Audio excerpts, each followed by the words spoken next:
这个下面呢，咱们来讲吃肉啊，就是吃猪肉啊。这个吃肉的功能呢，也是这个锅的一个重点啊。它呢一共设置了6项功能啊，其中呢3项是收汁儿的啊，都是大菜啊，比如说专门做排骨的啊，专门做红烧肉的啊，还有呢专门做猪蹄儿的。除了这3项之外呢，我们呢还有呢这个专门做蒸的啊，扣肉啊，专门做炖排骨的。还有一项呢是骨头汤啊，咱们北方叫骨头汤，到了南方呢人家叫老火靓汤。那么在这个地方呢，我倒呢跟大家呢交流一下吃肉的一些心得啊。很多人都说呀，这个老年人啊，这个要长寿呢，别吃肉。实际上我觉着好像有点误解啊，尤其是以前我也看过一个资料，人们说呀，这个岁数大了以后啊，这个新陈代谢的功能啊就减弱了，尤其是这个对蛋白质这个吸收能力啊就减少了。这个时候啊，反而更应该多吃点肉。以前吧，我曾在北京晚报上看到一个报道，就是在北京啊调查这个100岁老人都吃什么，还发现一个很吃惊的结论啊，这些100岁老人呢，大部分都喜欢吃红烧肉。这个至于有没有科学道理啊，我倒没有必要在这儿呢，这个更多的在这讲述啊。但是呢，这个科学的说法倒有这么一种，你要解决好吃肉而少摄入这个胆固醇，说的很明白，就是什么意思呢？咱要吃好肉，别净吃些下水。下面呢，我们再一项一项的来介绍每个功能的操作技巧。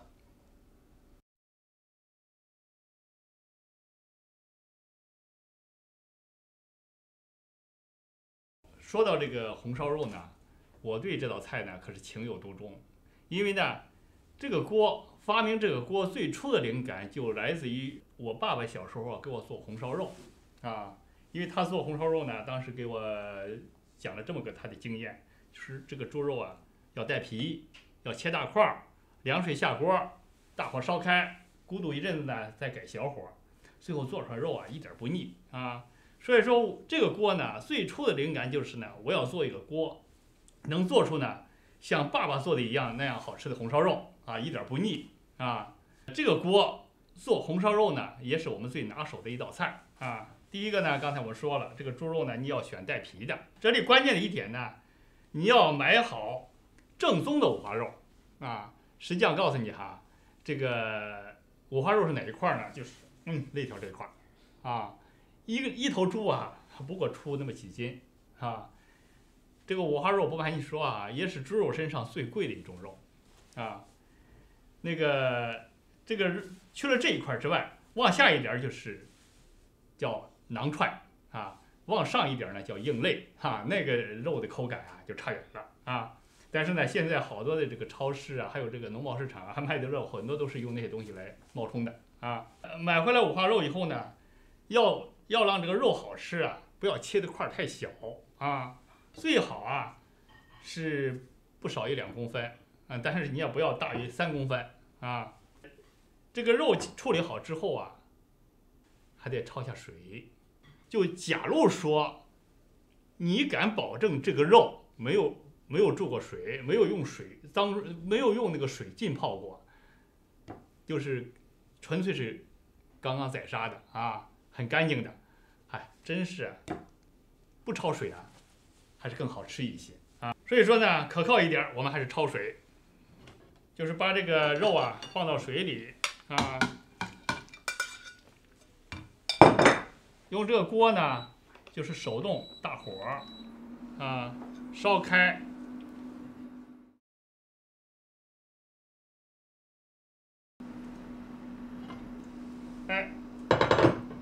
就这样。这个水烧开之后啊，烧个大概2-3分钟啊，这个呢叫焯水，汆烫，有的还叫紧水啊。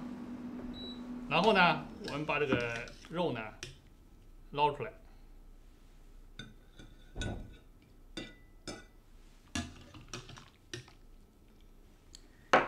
下面呢我们就装锅做肉。好。这个肉啊准备好了，这个料呢也准备好了，这个下面就简单了哈。把这个肉呢放到锅里，葱姜、花椒、大料啊，还2个干辣椒，还有笋片、香菇，还要加点糖啊，糖去腻嘛啊，冰糖啊，白糖也行啊，加些盐啊。下面有一步啊比较重要，因为这是一个收汁菜啊，这个加水量啊要比较准确啊。同样看这里哈，这个红烧肉呢4杯水，就意味着呢你要加入呢正好这个4杯水啊。那么我这儿呢加了4勺的这个酱油啊，这1勺呢大概10毫升，再加呢1勺料酒。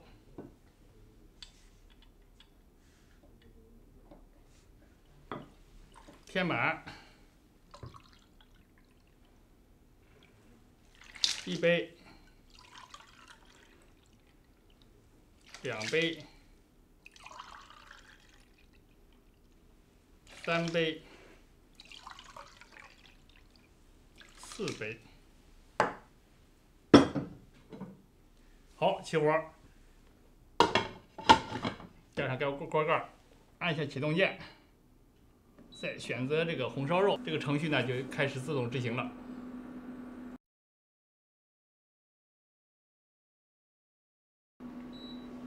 好了，我们赶紧看一眼。哇，看到没有？这个汤汁黏黏糊糊的啊，这就是这个效果啊。不过这时候注意哈，有时候这个红烧肉做好之后呢，它上面油很多，这时候啊你可以找一碗。把这个油啊避一点出来啊，不过这一次呢效果还是不错的啊。我们拿一铲子给它搅拌一下啊，让这个汤汁儿啊跟这个肉啊能够裹在一起啊。尤其是这个粘在锅底的汤汁儿呢，一定要给它搅拌下来。啊，不用说你就明白哈，这样做出来红烧肉呢绝对好吃啊！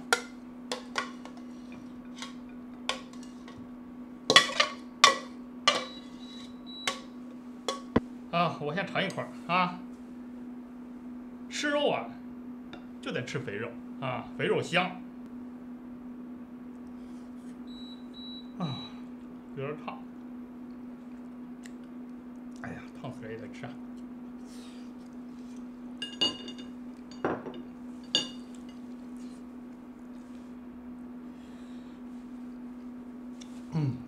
一点不腻啊，绝对标准。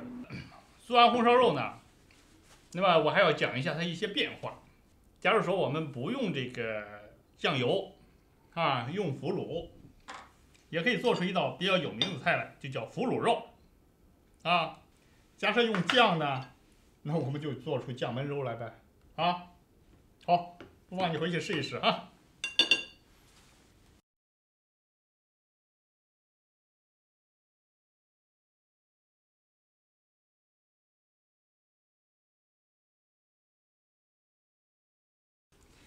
下面啊，我给大家介绍做这个腐乳猪蹄啊。这个猪蹄啊，很香，但是呢，它也有个毛病，很腻。这个腐乳呢，正好呢是去腻的啊，所以腐乳猪蹄儿，它呢正好是把这个腻味去掉，只留下香味儿。所以这个菜呢做出来，我们认为是很成功的啊。这是这个切好了，并且呢也焯好了的猪蹄儿啊，就是过水的猪蹄儿啊。咱们这个锅盖打开，这个焯过水的猪蹄儿呢，这个放到锅里去，一些这个调料啊，花椒、大料啊，干辣椒、葱姜，这都是去腥的啊。这个加一些这个冰糖，加这个腐乳啊就注意了啊，2块。你要是不放心呢，是宁愿加3块啊。不光是这个加腐乳，这个腐乳汁儿啊，我们还要加一点啊，加一些葫芦汁儿。我们还推荐大家呢，加一点老抽，这个主要是调色的啊。加上这个加一点啊，再加这个料酒。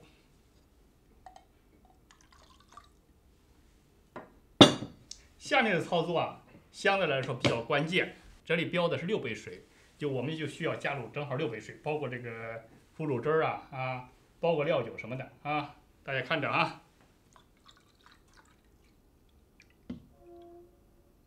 好，这是1杯。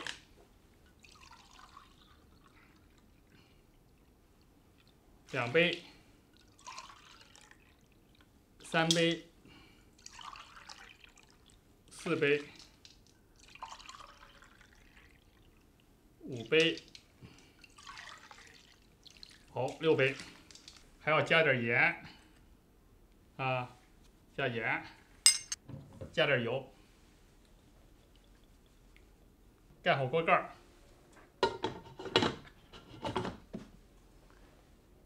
按下启动键，启动这个叫腐乳皮功能。这个菜啊，用的时间相对来说很长。你看这个显示屏上显示啊，它是1小时40分钟，外加呢这个还要一段时间的收汁儿，那么大约需要2个小时啊，才能把这个菜做好啊。时间是长了一点，但是呢口味儿一点不差。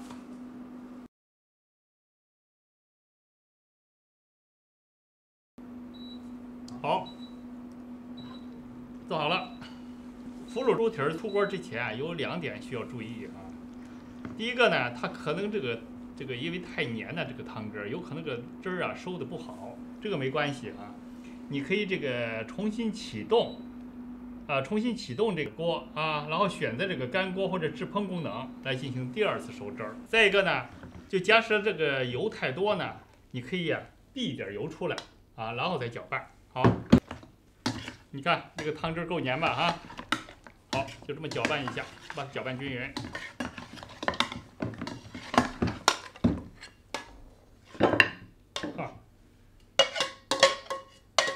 你看这个汁儿哈，够养眼的吧？啊，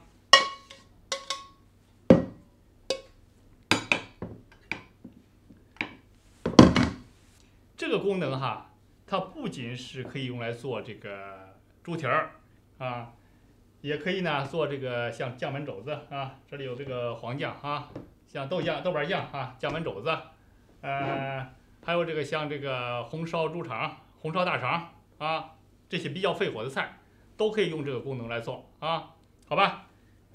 这个赶紧，咱们来品尝品尝这个腐乳猪蹄儿。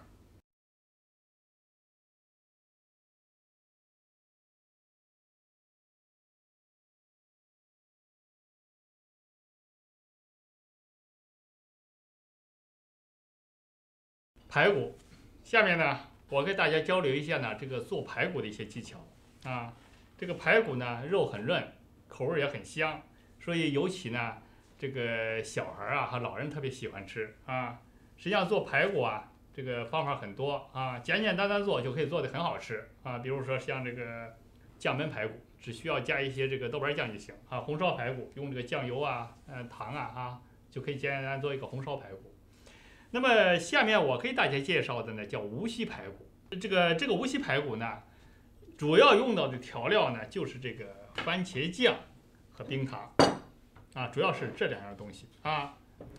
打开锅盖啊，这个呢是焯过水的排骨。好，咱们加这个番茄酱啊。加番茄酱的原则呢是宁愿多加不要少加。还有冰糖啊，当然没有冰糖呢，你也可以用白糖，但是冰糖呢还是好一些。还有葱姜蒜，加点盐，加点油。下面呢是加水。这个无锡排骨呢，也是一道收汁菜啊。无锡排3杯水。那么它就需要加入3杯水，包括酱油和料酒啊。我们先加一点料酒，实际上无论是老抽啊还是酱油啊是不必要加的，但是呢，我呢还是希望加一点这个老抽，稍稍加一点儿。它是干嘛呢？是提色的，让那个颜色啊做出来以后，这个菜的颜色更油亮啊。这样呢，我们填满了1杯、2杯、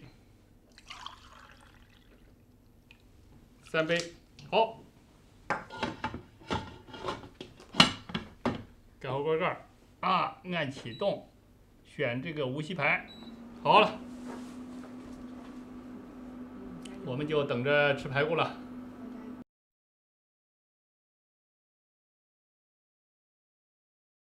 好，这排骨做好了啊。哦，这看啊，这个油啊有点多，所以在这个出锅前呢，我们需要倒点油出来。然后呢，我们再搅拌均匀。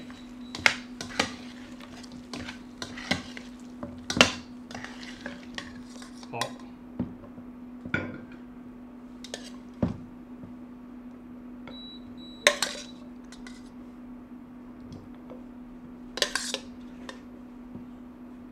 怎么样？不错吧？啊，啃一块儿，酸酸甜甜，别有风味儿。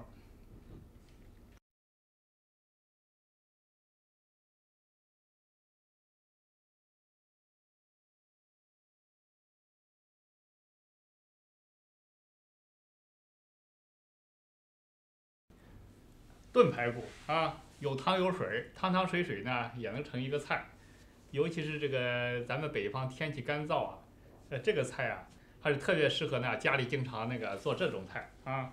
这个排骨呢，你为了让那个汤清亮呢，焯一下水啊，打开锅盖儿，把这个排骨呢放到这个锅里啊，然后呢加好调料啊，无非是葱姜蒜啊、花椒大料。再加点料酒啊，下面是加水。加水呢，你掌握是什么原则呢？就这道菜吧，大概呢需要消耗掉500到600毫升水啊，我们就按600毫升水算啊。就是这3杯水呢是要被消耗掉的啊，我们是喝不到的。然后我们再加上呢我们可以喝的水，大概500-600毫升就行。盐呢，最好不要现在加啊，就最好这个做好之后呢，调味儿再用这个盐来调味儿。盖好锅盖儿，启动这个炖排骨啊。这个平常出门啊，或者是这个周六周日，你这个菜呢可以提前预约上。啊，这个它做好之后呢，当你回来之后呢，它保温4个小时。当你这个出门回来啊，就可以喝到热的排骨汤啊。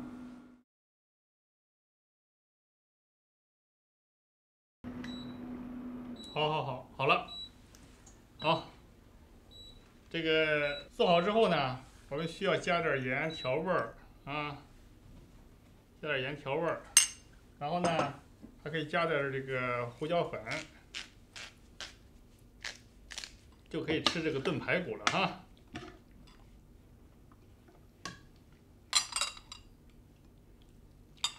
这样炖出来的这个排骨啊，这个肉啊比较烂，但不是很烂。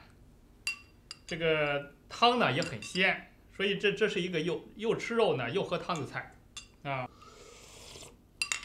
确实不错啊。这个排骨的炖法很多，翻书啊，你可以天天变着花样吃排骨。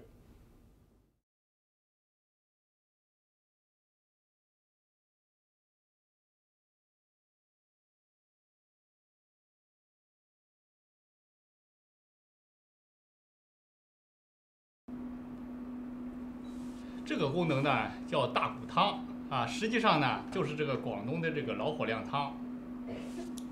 说到这个煲靓汤啊，我还真没有多少可以教大家的，因为这个广东的煲靓汤啊，这个品种太多啊，就是作为一个北方人呢，还真不得要领。所以呢，找本书啊，看看我们配的书也行，这个回去找一本煲汤的书也行啊，你都可以学会煲好多汤。那么今天呢，我给大家讲的呢，只不过就是叫这个北方人爱喝的这个骨头汤。首先说说骨头哈，这个骨头汤呢，最好呢还是选这种大骨啊，大棒骨啊。爱吃大棒骨的人都知道，这个大棒骨比肉还贵。说到这个大骨汤哈，我倒有这么一个体会啊。首先，家里假设有老人或者有孩子的话，你不妨啊每周都做一次大骨汤啊，因为孩子爱喝，那老人呢更需要了啊。这个吃什么补什么，骨头嘛啊，喝骨头汤呢还补骨头呢。这是瞎说啊，不瞎说啊，大家愿听就听听啊，不听呢就当个热闹啊。这个倒是呢，我还有一个体会呢是什么呢？就是这个骨头汤啊，你煲完之后，这个肉啊啃完，骨头不要扔啊，这骨头不要扔，这个骨头放进去啊，用这个加上水，用这个功能再煲一遍，我告诉你哈，那个汤还是白的。据说那个汤呢叫奶汤。奶汤白菜就是用那个啃过的骨头煲的汤做出来的，哈。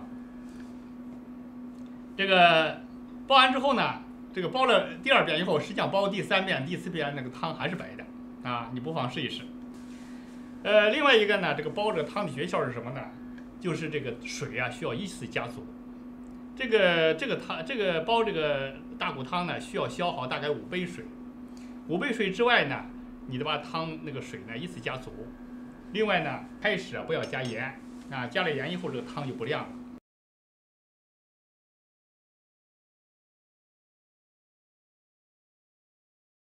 好，这个我们这个汤呢，就马上就做好了。大家可能这个很疑惑呀哈，你这个自动烹饪锅做汤有什么了不起的啊？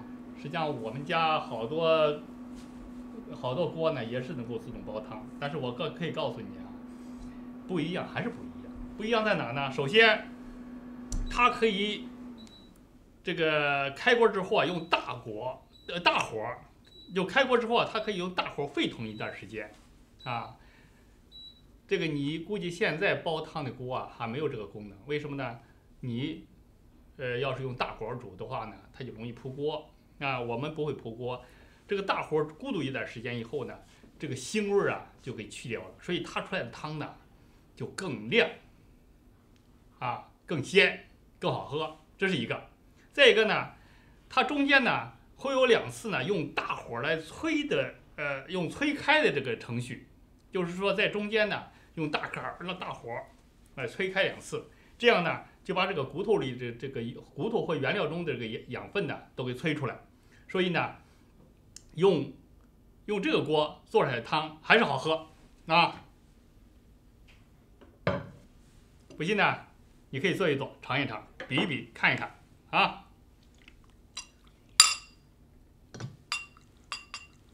哦，没放盐，没事，我自己加。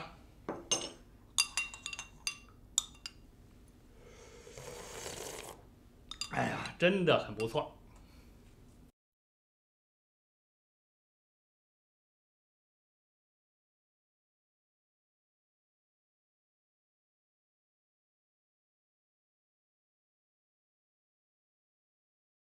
前面呢，我们讲了猪肉呢可以烧了吃，可以炖着吃，还可以煲了吃啊。实际上这个猪肉呢，蒸了吃也好吃，并且呢，这个粉蒸肉啊，还有蒸扣肉啊，都是很有名气的菜啊。下面呢，我给大家就演示一道呢，这个蒸扣肉啊，这是这个切好的这个猪肉啊，五花肉啊，这个切的呢，薄一些啊，放到一个大的盆里头啊，加上这各种调料啊，各种料啊，再来点这个酱油。盐，还有呢料酒、蚝油，拌匀。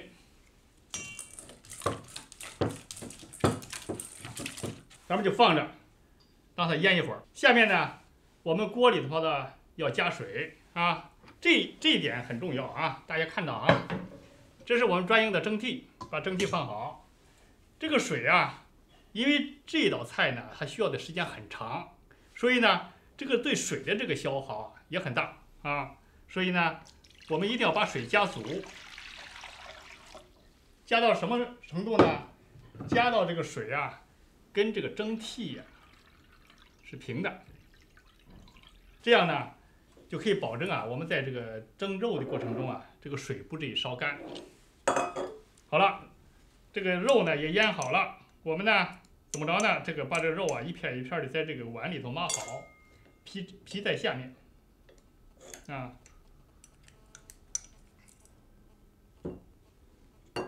一片一片的给它码好。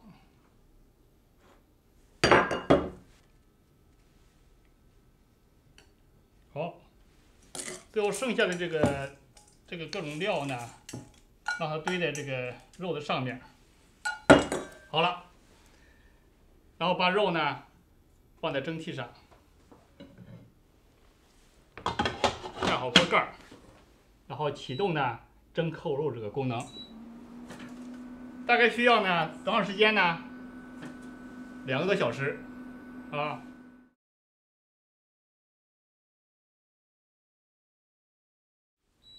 好，这个扣肉呢蒸好了啊，我们打开锅盖啊，把蒸好的扣肉取出来。注意啊，把这盘子呢扣在上面，哎。为什么叫扣肉啊？就是这一扣，哇，漂亮吧？这个通过这2个小时的这个蒸啊，大火蒸啊，这个油啊基本都出来了啊。你尝一尝，放到嘴里啊，觉得有一种化了的感觉。